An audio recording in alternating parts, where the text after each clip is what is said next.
Dorm room की शांति को चीरते हुए ग्रुप चैट की एक नोटिफिकेशन बजी, जिसकी अचानक आई आवाज़ से सैम चौंक गया।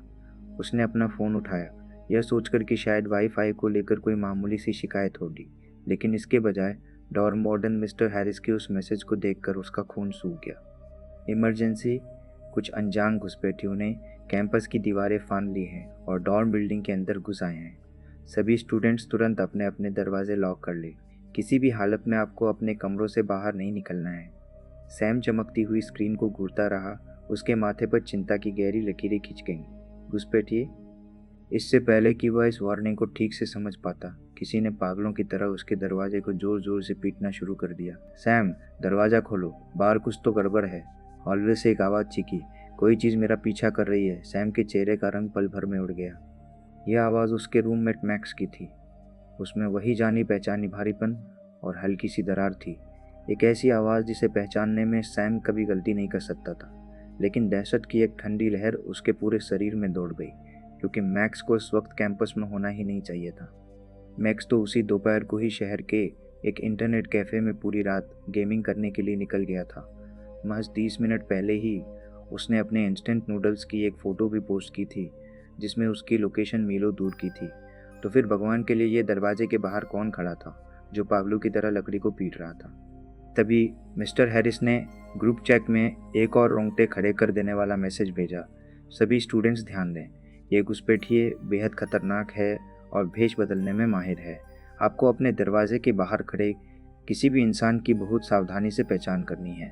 किसी भी ऐसे इंसान को अंदर मत आने देना जो आपके कमरे का हिस्सा ना हो। सैम ने अपना थूक निकला। उसके कमरे के घुटन भरे सन्नाटे में वो सूखी सी आवाज़ भी बहुत तेज़ लगी। बाहर खड़ी वो चीज़ मैक्स तो बिल्कुल नहीं हो सकती थी। क्या बगल वाले लड़के कोई प्रैंक कर रहे थे? ऐसा होना मुश्किल था। सैम रूम सेक्टर 12 में रहता था, जो कॉरिडोर के बिल्कुल आखिरी कोने में था। इस तरफ कभी कोई आता ही नहीं था। आधी रात को कोई भद्दा मजाक करने तो बिल्कुल भी नहीं। कांपते हुए वह नंगे पैर दरवाजे की तरफ बढ़ा, एक भूत की तरह बिना कोई आवाज़ किए। उसने अपनी आंख पीफोल से सटा दी। बाहर हॉलवे में मोशन सेंसर वाली लाइट बुरी तरह झपक रही थी, जिससे फर्श पर टेढ़ी मेढ़ी परछाइयाँ बन रही थीं। लेकिन उस कांच के लेंस से धुंधला होने के बावजूद सैम ने उसे बिल्कुल साफ देखा। वो मैक्स का ही चेहरा था। क्या इंटरनेट कैफ़े की लाइट चली गई? क्या उसने जल्दी कैब पकड़ ली थी? किसी भी तरह के लॉजिकल जवाब की उम्मीद में सैम ने सोचा। अपने कांपते हाथों से टटोलते हुए सैम ने अपना फ़ोन अनलॉक किया और मैक्स को एक वीडियो कॉल लगा दी। कॉल लगभग तुरंत ही कनेक्ट हो गई। स्क्रीन पर असली मैक्स एक जगमगाते इंटरनेट कैफ़े में बैठा था, जिसके कानों पर एक भारी भरकम गेमिंग हेडसेट लगा हुआ था। ऑडियो में एक मैकेनिकल कीबोर्ड की ताबड़तोड़ खटखट और दूसरे गेमर्स के चिल्लाने की आवाज़ें गूंज रही थीं। सैम, क्या तुम्हारा दिमाग खराब हो गया है? मैक्स शोर के बीच चिल्लाया। उसकी नज़रें अपने मॉनिटर पर गड़ी हुई थीं। रेड के बीच में मुझे कॉल कर रहे हो? मैं बिज़ी हूँ। कल सुबह मैं तुम्हारे लिए नाश्ता ले आऊँगा। फ़ोन रख रहा हूँ। स्क्रीन काली पड़ गई। एक खौफनाक दहशत की लहर सीधे सैम के अंदर दौड़ गई, जो उसके पैरों के तलवों से लेकर सिर की चोटी तक उसे चीर गई। उसके दरवाजे के बाहर खड़ी वो चीज़ सिर्फ मैक्स के चेहरे जैसी नहीं दिख रही थी, बल्कि उसने उसकी आवाज़ और हाँफने के तरीके को भी इतनी खौफनाक बारीकी से कॉपी किया था कि रूह कांप जाए। वो एक मॉन्स्टर था। वार्डन की वार्निंग एकदम सच थी। बिल्डिंग के अंदर कोई तो गैर इंसानी चीज़ घुस आई थी। दरवाज़ा पीटना फिर शुरू हो गया, इस बार और भी जोर से। दरवाजे का हैंडल बुरी तरह खड़खड़ाया। सैम, मुझे पता है तुम अंदर हो। दरवाज़ा खोलो। हॉल की लाइटें बंद हो रही हैं। कोई चीज़ आ रही है। सैम की ज़रा सी भी आवाज़ निकालने की हिम्मत नहीं हुई। उसने वापस अपनी आंख पीफोल से लगा दी। उसका दिल उसकी पसलियों से ऐसे टकरा रहा था जैसे कोई फंसा हुआ परिंदा। इसके बाद उसने जो देखा उससे उसके पैर लगभग सुन्न ही पड़ गए। हॉल के ठीक उस पार, रूम सेकंड 11 के सामने, उस झपकते हुए अंधेरे में एक परछाई खड़ी थी। यह एकदम काली परछाई थी, जो किसी खौफनाक साए की तरह लकड़ी के दरवाजे से पूरी तरह चिपकी हुई थी और बिना कोई हरकत किए बिल्कुल शांत थी। अपनी बची खुची सारी हिम्मत जुटाकर सैम ने कॉरिडोर में और दूर तक देखने के लिए अपना एंगल बदला। उसकी सांसें उसके गले में ही अटक गईं। छठे फ्लोर के हर एक दरवाजे के सामने वैसी एक काली परछाई खड़ी थी।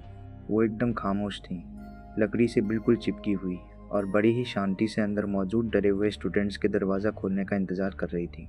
अचानक उसका फ़ोन उसके हाथ में पागलों की तरह वाइब्रेट हुआ मिस्टर हैरिस का एक और मैसेज। प्लीज़ अपने दरवाजे और खिड़कियां बंद कर लें।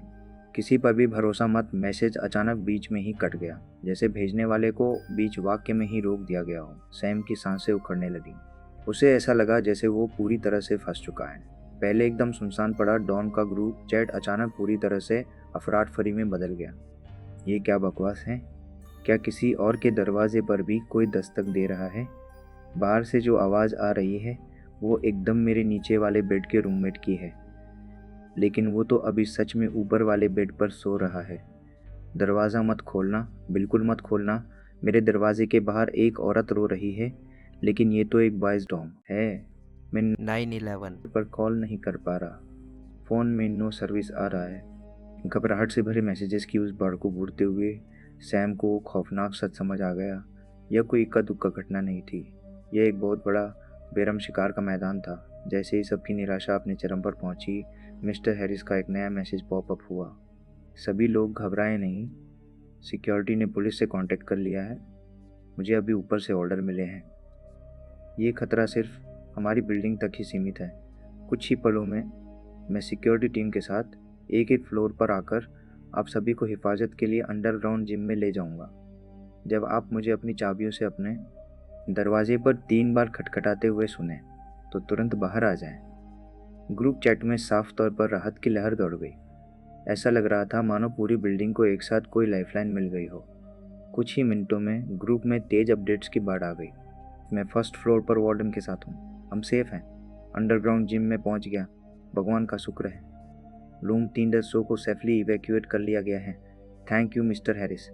सैम सेफ मैसेजेस की उस एकदम परफेक्ट और एक जैसी लेयर को घूरता रहा, लेकिन उसके अंदर कुछ बहुत ही बुरा और गलत होने का एहसास पनपने लगा।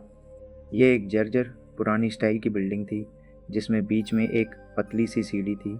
अगर कोई सिक्योरिटी टीम सच में इतना बड़ा रेस्क्यू ऑपरेशन चला रही थी और सैकड़ों डरे हुए टीनेजर्स को सीढ़ियों से नीचे ले जा रही थी, तो सीढ़ियों पर अफरातफरी वाले कदमों की आवाज़, चिल्लाने और बूटों की भारी धमक गूंजनी चाहिए थी। लेकिन सैम के दरवाजे के बाहर किसी कब्र जैसी शांति थी। वहाँ इतना खौफनाक सन्नाटा था कि एक सुई गिरने की आवाज़ भी सुनी जा सकती थी। और इससे भी ज़्यादा डरावनी बात यह थी कि एक छोटी सी सिक्योरिटी टीम फर्स्ट फ्लोर से कैसे ऊपर चढ़ सकती है, 5 फ्लोर्स पर मौजूद सैकड़ों स्टूडेंट्स को सेफली कैसे इकट्ठा कर सकती है और उन सबको नीचे कैसे ला सकती है, वो भी 3 मिनट से कम में। यह प्रैक्टिकली नामुमकिन था। इससे पहले कि सैम कोई वार्निंग टाइप कर पाता, स्क्रीन पर एक नया मैसेज फ्लैश हुआ। यह पास वाले रूम में रहने वाले स्पोर्ट्स रेप टाइलर का मैसेज था। वार्डन दरवाज़ा खटखटा रहे हैं। मैं ग्रुप में शामिल होने के लिए दरवाज़ा खोल रहा हूँ। सैम की आंखें फटी की फटी रह गई। नहीं, वो फुसफुसाया। हॉलवे से रूम शेकडअप के दरवाजे की कुंडी खुलने और चरमराने की एकदम साफ आवाज़ आई। एक ही पल बाद एक खून जमा देने वाली गैर इंसानी चीख ने उस सन्नाटे को चीर कर रख दिया। सैम का पूरा शरीर बुरी तरह झटके से कांप उठा। एड्रेनालाइन के तेज रश के साथ उसने अपनी आंख जोर से पीफोल पर टिका दी। उस मुड़े हुए कांच से उसने वो देखा, एक इंसानी शरीर जो एक अजीब और खौफनाक एंगल पर पीछे की तरफ मुड़ा और टूटा हुआ था। उसे कोई बेहद लंबी और पतली सी चीज़ उस धुंधले कॉरिडोर में घसीट रही थी। वो अजीबोगरीब लंबी और पतली परछाई टाइलर के टूटे हुए शरीर को हॉलवे के गुप्त अंधेरे में घसीट कर ले गई। मिस्टर हैरिस की जगह किसी और ने ले ली थी।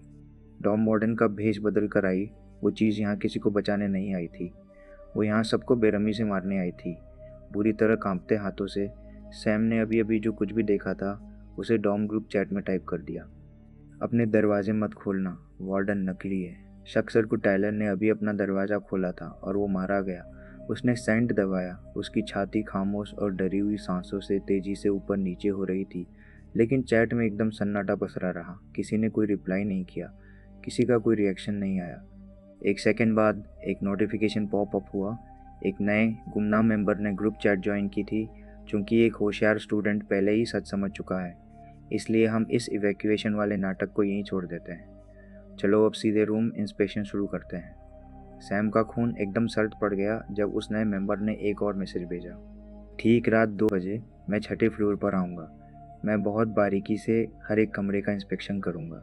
अगर मुझे अंदर कोई भी ऐसी चीज़ मिली जो आपके कमरे का हिस्सा नहीं है तो मैं खुद पूरे डॉम को साफ़ कर दूँगा। रात भर जिंदा रहने का बस एक ही तरीका है और वो है एक साफ़ कमरा। तो अब आपका काम बस इतना है कि अपने दरवाजे पर होने वाली दस्तक पर पूरा ध्यान दें। अगर वो सच में आपका रूममेट है और आप उसे अंदर आने से मना कर देते हैं तो हॉलवे में इंतज़ार कर रही चीज़ें उसे बुरी तरह फाड़ कर रख देंगी। लेकिन एक वार्निंग, अपनी हमदर्दी में अंधे मत हो जाना। गलत दरवाज़ा खोला तो तुम्हारा भी वही अंजाम होगा। इसे पढ़कर सैम के चेहरे का बचा खुचा रंग भी उड़ गया। यह कोई इवैक्यूएशन नहीं था, यह एक बेहद घिनौना और खौफनाक साइकोलॉजिकल गेम था।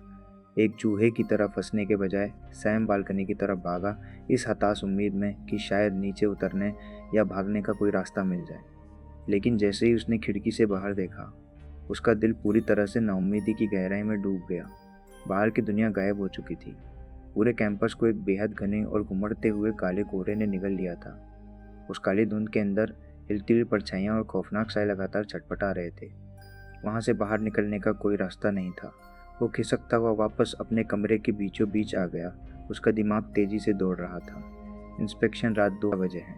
अगर मैं दरवाज़ा खोलकर अपने रूममेट को अंदर नहीं आने देता तो मॉन्स्टर वार्डन मेरे कमरे को अधूरा मानकर मुझे मार डालेगा। लेकिन अगर मैं दरवाज़ा खोलकर किसी भेष बदले हुए बहरूपिये को अंदर ले आता हूँ तो भी मैं मारा ही जाऊँगा। जैसे ही वो इस दुविधा के बोझ तले दबने लगा, पावलों की तरह खटखटाने की आवाज़ फिर शुरू हो गई। सैम, दरवाज़ा खोलो जल्दी। लकड़ी के उस पार से मैक्स की आवाज़ चीखी। फर्स्ट फ्लोर वाला वार्डन खून से लथपथ है। वो नीचे लोगों को खा रहा है। मैं बड़ी मुश्किल से यहाँ तक पहुँच पाया हूँ। तुरंत ही सैम का फ़ोन वाइब्रेट हुआ। एक वीडियो कॉल आ रही थी। कॉलर आईडी पर फ्लैश हुआ मैक्स। बुरी तरह कांपते हुए सैम ने कॉल उठा ली। स्क्रीन पर मैक्स का चेहरा खौफ से एकदम बिगड़ा हुआ था। उसके पीछे बैकग्राउंड में साफ तौर पर छठे फ्लोर का वही धुंधला और झपकता हुआ हॉलवे दिख रहा था जो सैम के दरवाजे के ठीक बाहर था। सैम, तुम दरवाज़ा क्यों नहीं खोल रहे? मैक्स ने गिड़गिड़ाते हुए कहा। उसके चेहरे पर आंसू और नाक बह रही थी। मैं कभी इंटरनेट कैफ़े गया ही नहीं था। मैंने तुम्हें बस इसलिए झूठ बोला था क्योंकि मैं वापस आकर तुम्हें डराना चाहता था। प्लीज़ दरवाज़ा खोलो। वो मॉन्स्टर वार्डन पहले ही सीढ़ियों से ऊपर आ रहा है। मैं उसे हड्डियाँ चबाते हुए सुन सकता हूँ। यह लॉजिक एकदम परफेक्ट था। सैम के पूरे शरीर पर ठंडा पसीना छूट गया। ये मॉन्स्टर्स बहुत चालाक हैं। उसने बढ़ते हुए खौफ के साथ ये महसूस किया। वे एक्टिव होकर मेरी यादों को पढ़ रहे हैं, अपनी खुद की गलतियों को सुधार रहे हैं और मेरे लॉजिक से खेल रहे हैं ताकि मैं उस हर चीज़ पर शक करूं जो मैंने देखी है। सैम ने अचानक वीडियो कॉल काट दी। उसने टाइम पर एक नज़र डाली। रात के 1:58 बज रहे थे। काउंटडाउन अपने आखिरी 2 मिनटों में था। सैम ने अपनी आंख B4 से सटा दी और दूसरी तरफ खड़े अपने बेस्ट फ्रेंड के उस जाने पहचाने चेहरे को घूरने लगा। उसका दिमाग तेज़ी से घूम रहा था। इतनी ज़्यादा घबराहट में ऐसा लॉजिकल और हताश कर देने वाला बहाना सुनकर लगभग किसी का भी दिमाग काम करना बंद कर देता। वो झटके से दरवाज़ा खोल देते। लेकिन क्या हो अगर ये चीज़ रिवर्स साइकोलॉजी का इस्तेमाल कर रही हो? क्या हो अगर इसने जानबूझकर एक इतनी बड़ी गलती, वो इंटरनेट कैफ़े वाला बैकग्राउंड दिखाई हो ताकि पकड़े जाने पर वो एक परफेक्ट आंसुओं से भरा झूठ पेश कर सके और मन ही मन मुस्कुराए जब उसका शिकार खुद अपने हाथों से दरवाज़ा खोल दे। सैम ने एक गहरी कांपती हुई सांस ली और दरवाजे के पैनल के करीब झुक गया। ठीक है, सैम ने अपनी आवाज़ को नॉर्मल रखने की कोशिश करते हुए कहा। मैं अभी दरवाज़ा खोलता हूँ, लेकिन सिर्फ यह साबित करने के लिए कि तुम सच में मैक्स हो। मुझे तुमसे एक आखिरी चीज़ पूछनी है।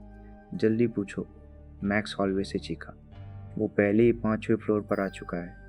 वो रेड स्विच मैकेनिकल कीबोर्ड जो मैंने तुम्हें पिछले हफ्ते उधार दिया था, सैम ने जल्दी से कहा। क्या वो तुम्हारे पास है?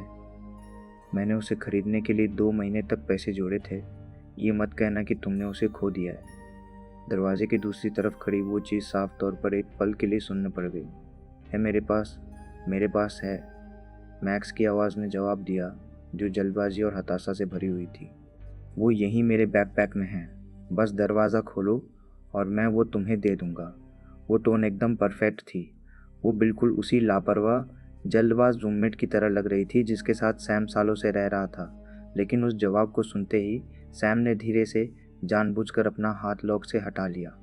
तुमने गलत अंदाज़ा लगाया, सैम फुसफुसाया। उसकी आवाज़ काँप रही थी, लेकिन उसका इरादा पक्का था। मैंने कभी कोई रेड स्विच मैकेनिकल कीबोर्ड नहीं खरीदा था। दरवाजे के बाहर मैक्स के चेहरे पर मौजूद वो डरा हुआ, आंसुओं से भीगा एक्सप्रेशन तुरंत गायब हो गया।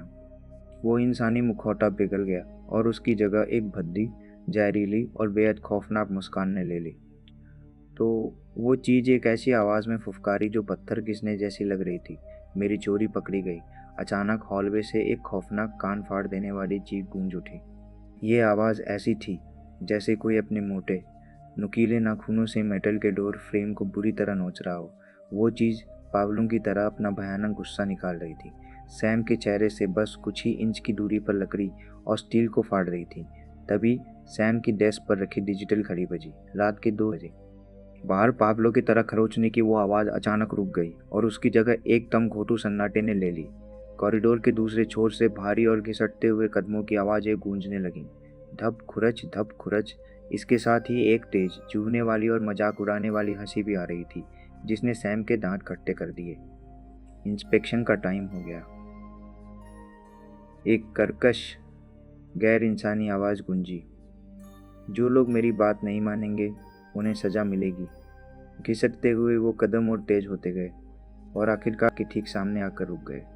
सैम ने अपने दोनों हाथों से अपना मुंह कसकर दबा लिया और तब तक अपनी सांसें रोके रखी जब तक कि उसके फेफड़े जलने नहीं लगे।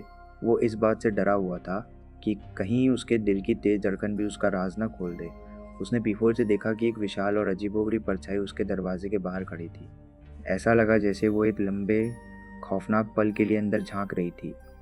फिर सन्नाटे से संतुष्ट होकर वो धीरे से पलटी और अपने भारी घिसटते हुए कदमों के साथ अगले कमरे की तरफ बढ़ गई। कुछ ही सेकंड बाद हॉलवे की वो खौफनाक शांति टूट गई। कॉरिडोर के अंदर से भारी दरवाज़ों को बुरी तरह लात मारकर उनके कब्जों से तोड़े जाने की जोरदार और भयानक आवाज़ें आने लगी। फिर चीखें सुनाई दी। उसके डॉर्मेट्स की खौफनाक, तड़पती हुई और पूरी तरह से नाउमीदी से भरी चीखें दीवारों के पार गूंज रही थी। अंधेरे में खड़े होकर, आंखों में आंसू भरे, सैम ने एक लंबी और भारी सांस छोड़ी। वो बच गया था।